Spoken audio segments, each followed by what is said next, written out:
everybody. Welcome back to another series of Destination Talks, and we are lucky to have Lena Olofsson from Galaxia Tours in Egypt. Hi, Lena.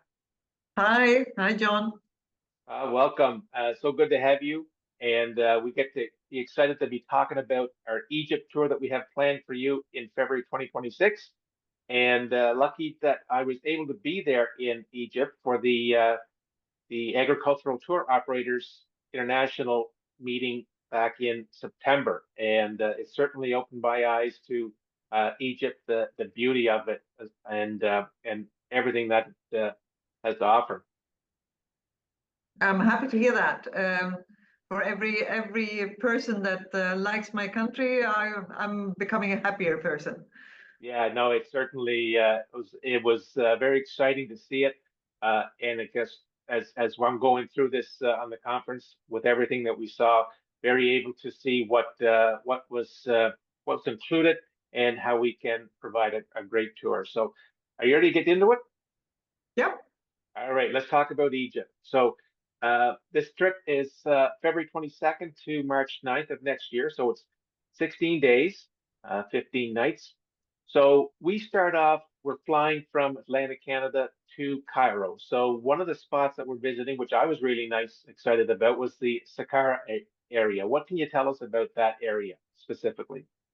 Saqqara is one of my absolute favorite and has to be anyone's favorite because it's one of the oldest funeral areas or tomb areas existing in Egypt. And did you know that when we're talking about tombs and death, we're usually using the word in English or French, actually, macabre, saying something is kind of strange and kind of ooh. And that word macabre is Arabic originally and mean tombs. Really? So next time you're talking about something macabre, you know that you're talking about the tombs of any Arabic country. And these tombs, they are old. They are extremely old. They're from 3,000 and 4,000 years before Christ, and they showing pictures of how life was for the person who is buried there at the time when he died. Of course, everybody wants to show off how well he was doing during life so that he has the chance of doing the same thing in the next life. And therefore, he's showing the best part of his life in the tomb. You will see scenes that are taken directly out of the life that is still there today. Yeah, and that's the impact you have when you're walking in and through an area that is that old, right? So it kind of gives you quite the excitement of it.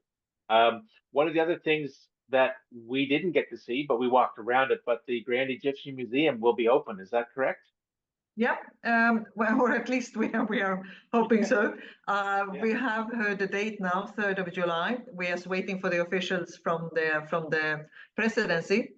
But by the 3rd of July, we will have the whole museum open. It is open to 70% now, but we're still waiting for the Tutankhamun treasures to be open as well. They are right now in the old museum in downtown. Perfect. And Cairo itself, what would be the expanded population of that area around Cairo? Of what we call Cairo? Yeah. When I came here, I'm not originally Egyptian. When I came here over 30 years ago, we were saying 15 million. I see in some of the guidebooks, it still says 15 million. My guess is that we are somewhere between 22 and 27 million today, counting the whole Greater Cairo. But the Greater Cairo consists of 3 different parts, out of which the biggest ones is Cairo on the east side of the river and Giza on the west side. Nice. So other than the Grand Egyptian Museum, what else will we be seeing in Cairo? Yeah, of course we have to see some of the parts that makes Cairo. Cairo is a city that has a very interesting history by itself.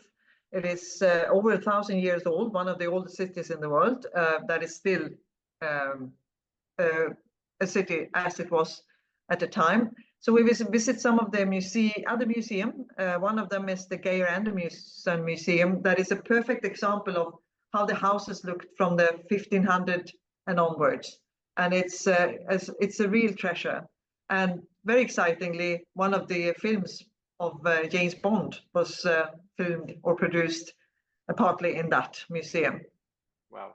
We will see one of the greatest mosques where part of the royal family, we had a short period of royalties after the British officially left Egypt. And the royal family is buried in that mosque. And also some other famous peoples. I will not tell you now. That will be a surprise when you arrive there. And of course, we have to see the Khan Khalili, or what we call the Khan Khalili, the souk of Cairo. The souk that started to be being built in the 900s and was the biggest souk in the world until around 1500 or a bit later as well. Do you know what happened then in the 1500? Why it was starting to become smaller? Well, Egypt or Cairo was such an expensive city to pass through for the ships that were coming from Asia and going to Europe, or from Africa and going to Europe. So the Europeans were desperate to avoid Egypt. So they started trying to find a way around the southern part of Africa to sail around it instead of having to pay all these very expensive taxes and fees to go through Egypt. And therefore, as you know, they found a way around South Africa and started doing that very long sailing, very dangerous, pirates and everything, but it was still cheaper than to go through Egypt. And that was the point where Cairo was starting to lose a little bit of its glory. Yeah, but still pretty nice. Yeah. One of the other parts that we're doing that's close to Cairo and is Alexander and the Fayoum Oasis. Yeah. And one of the things we're doing is the kind of the local farm visits. Yeah. Egypt is famous for its enormous delta, where of course, most of the people are living and where we're growing a lot of things. But the very modern and agriculture industry is now concentrated to the desert. That is partly to avoid to have some of the sicknesses that you always have in the old soil. Now we're growing only in sand. But it was also, of course, a possibility to open farms in an area that only 30 years ago was very cheap to buy. It is not anymore when people have understood that they can actually do something there. So we will visit one of the largest export farms that are only growing things to export outside of Egypt. Their biggest export product is grapes, but when you're coming in February, there will not be so much grapes. There will be other vegetables mainly that we will see. Yeah, no, it's we saw some of the farms that we saw so far back from the Nile that having to drill the water wells down up to 250 meters. It's quite a thing. This picture is one of the pictures that I took. Is one of the things that we're going to be doing. What can you tell us about that? Yeah, that is one of the really nice things one can do. I mean, we are famous for our greenery and the oasis of the Nile Valley, but we also have some really good desert. Actually, 93% of Egypt is sand and desert. So the closest sand dune desert to Cairo is out close to the Fayoum Oasis. And here we're going to go and do some dune bashing, as we call it. Yeah. And as well as doing some really interesting historical visits in the Valley of Whales. In the middle of the desert, we can find whale skeletons.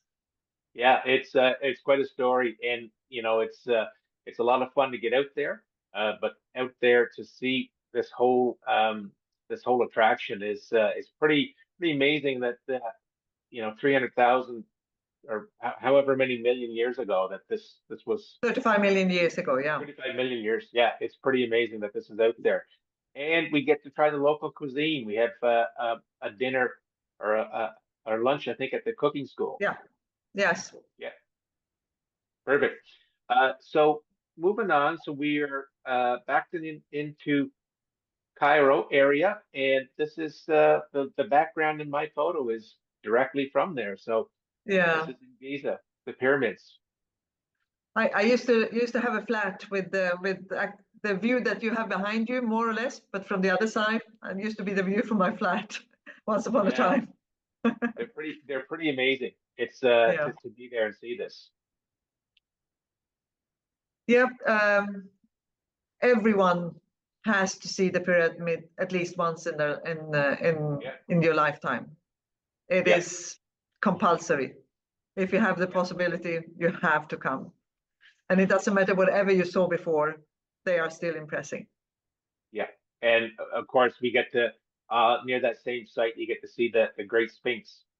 Yeah, Absolutely, absolutely. yeah. Perfect. So we're leaving Cairo and we're going to Aswan. Now, this is something that I never got to do, but I'm excited to take part. What can you tell us? So we do a flight to Aswan. What are some of the things we're going to be doing there? Yeah, Aswan is called the most beautiful city in Egypt, especially because it's directly on the Nile, and the Nile is quite nice there. You have on one side or in the middle of it, you have the islands with all the greenery, and on the other side, you have the desert coming all the way up to the Nile. So you have beautiful contrast between the colors. Yeah, And in Aswan, we have the famous. It used to be um, a waterfall between what we today call the High Dam and into the what is Aswan's city. Today you don't see the waterfall anymore because the river is controlled, but you will still see the granite blocks coming sticking up from the water, which also makes a very nice view and a very nice, interesting way of sailing and going by boat in between them. perfect. Uh, and we will have high tea in the old Cataract Hotel.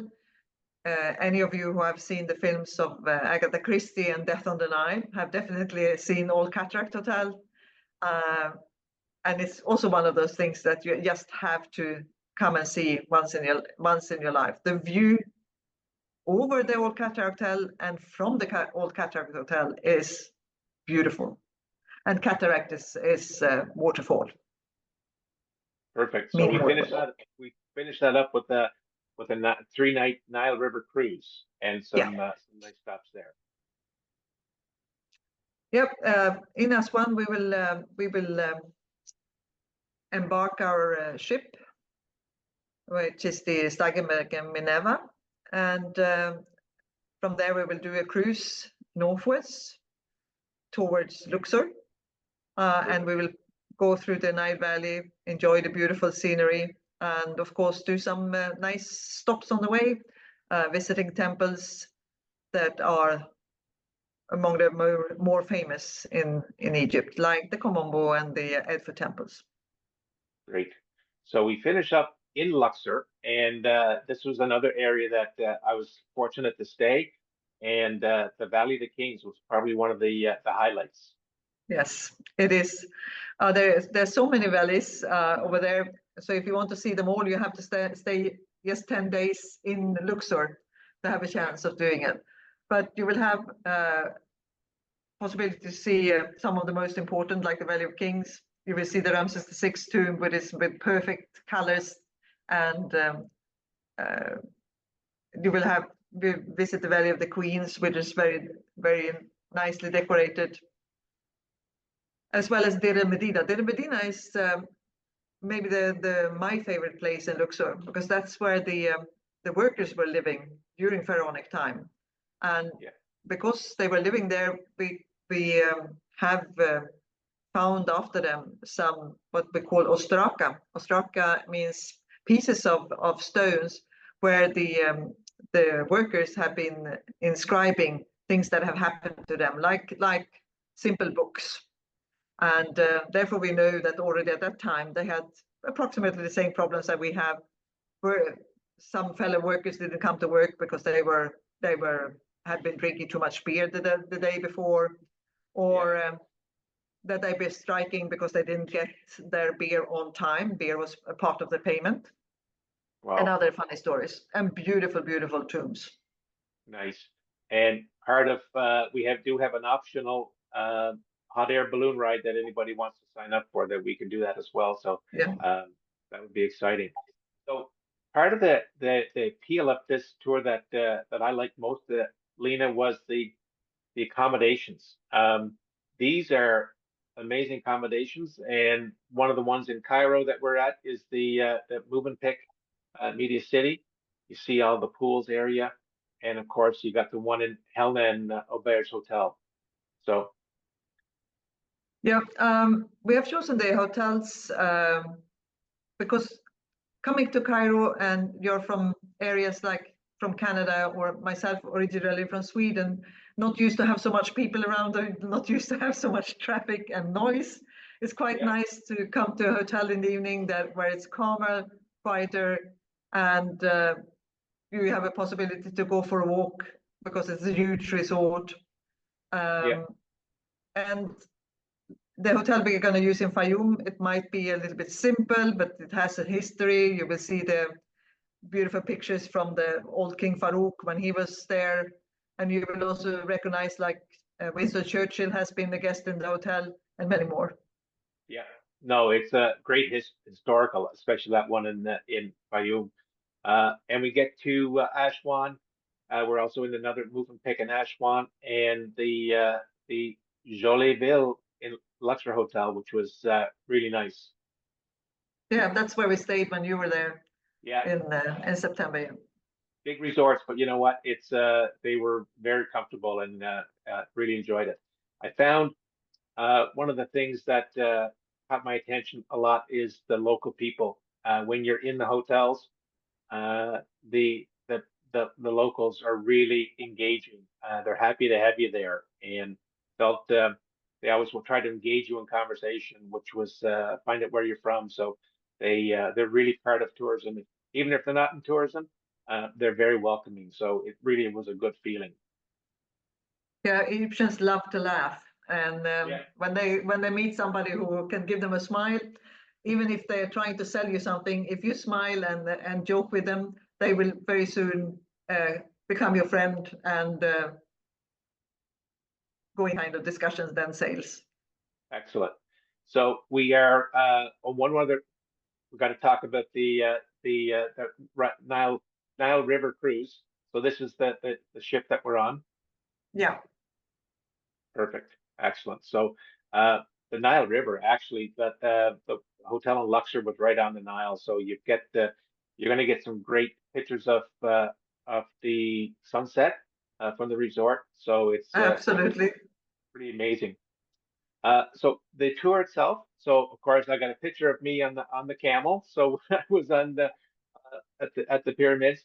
But we include the return flights from Atlantic Canada, all your motor coach transportation when you're in Egypt, your domestic flight from Cairo to Aswan, the accommodations, the river cruise. You've got 10 lunches, uh, all your breakfasts, and you got 8 dinners. So it's jam packed. There's a lot included, and you know what? I couldn't feel more safe when I was there. I felt comfortable, and the people and the people from Galaxia also made me feel that. The food itself was pretty tasty as well, Lena. So it's what can Yeah. we expect with the food that was there? For a typical Egyptian meal, you would have a lot of what we call salads. It's actually not salad in the same way as we see it in the Western world. It's instead more like dipping sauces. So you get the fresh bread, you take a piece of the bread, and you dip down in one of the dips. Usually you get like at least 3 or 4, sometimes up to 10 different kind of dips or things to try. They are very tasty, and the typical main course would be some grilled chicken or grilled meat. We do eat lamb here, but that is not very common. We eat a lot of chicken and also, of course, beef. You will not find any kind of pig meat unless you go in a specialized restaurant here. But we do have bacon, but it's instead made of beef, so it's not the same taste. But at least it's a try to make it look like so you can feel at home. And weather-wise, what can we expect in February? February is our winter. You probably see me dressed in a sweater, and it's actually we dress to go inside. Okay. Because inside is much cooler than outside. But that is for us living here, not for the tourists. And in the hotels they have this climate kind of air conditions, so the inside is fine in hotels. Just for us in our offices and in our homes, we have to dress up and use blankets because our electricity systems in the houses are not that great. So expect, if of course we never know, there is a climate change here as well. We used to have the coldest weather in January. Now it's started to be like in end of January, beginning of February that is cooler, which means in Cairo you will have, you're using Celsius, don't you? Yes, Celsius. Yeah. Yeah. In February we are in Cairo between 16 and 21 degrees during daytime, and nighttime can be between 8 and 14. In Upper Egypt and in Southern Egypt, daytime would be coming up to 25 at the highest, and the same kind of night temperatures. There's actually a bigger difference between the day and night in Southern Egypt than it is in Northern Egypt. So during the daytime, you would wear a pair of trousers and a t-shirt, and maybe have a fleece or a light jacket with you to put on if it's windy. Wonderful. No, that's a lot very comfortable temperature for us, because it'll be middle of winter for us when we're here, and being able to take the furs and the big jacket off would be quite nice. Lena, thank you very much. This is a great presentation. Really appreciated your hospitality when I was there in September, October, and look so forward to coming back and having you show us your country. And we've got a good number that have signed up already, but we're always looking for more. So thank you very much. I appreciate it, and look forward to seeing you next year. Very much looking forward to welcoming all of you to Egypt, to the mother of the world that Cairo is called in Arabic. Dunya. Excellent. Wonderful. Thank you very much. Thank you.